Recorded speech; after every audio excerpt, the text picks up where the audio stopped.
Welcome back to GMF Talk. I'm being joined by Zyma Islam, a data journalist in Bangladesh who works for the Daily Star. And today we're going to look at the issue of representation of women in the media. So, Zyma, you're a female journalist working in Bangladesh. Tell me, what's your personal experience like when it comes to female representation in newsrooms? So I've been at the Daily Star for the last 12 years almost. And it's a running joke that we've had a grand total of two female reporters for the last decade or so in our newsroom. Wow, only two women reporters in all those years? Why is that? It's mostly because female reporters tend to drop out very early on. They find that the challenges of working as a young female journalists in this industry are often a bit more than many of them can handle. So, which is why we don't see them climbing up the rungs and going on to more senior roles. You also just mentioned senior roles there. So, what about the management level?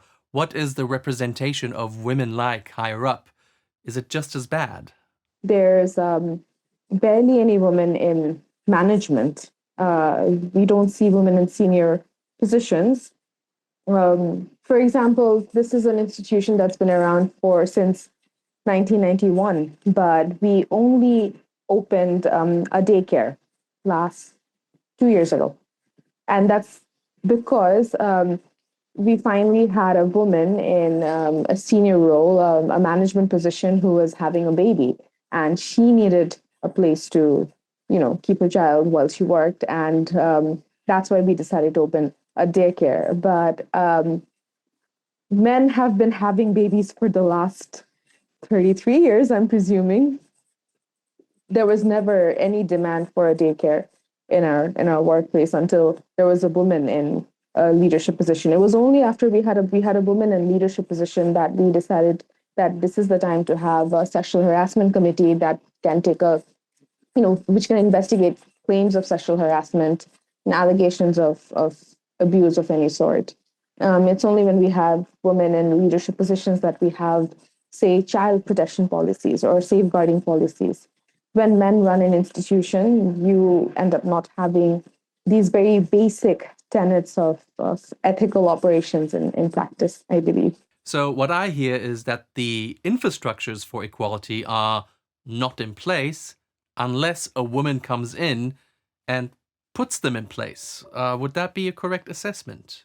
Absolutely. And the reason that these infrastructures are important is because these infrastructures help keep women safe. You need a sexual harassment and sexual harassment investigation committee, because this committee is going to be taking a look into what happens to women in the workplace. And if that committee doesn't exist, then women are not safe. So, what is your personal experience like with safety for women at the workplace?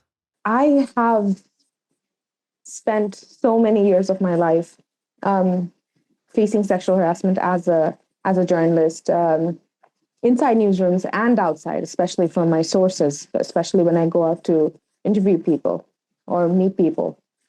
And I've never ever been able to get any form of remediation for that. But now we're very firm about our decision to make sure that the next generation don't have to face the same level of discrimination that we did. So, if there's no one there to protect you, and if there are no mechanisms in place, how do you protect yourself?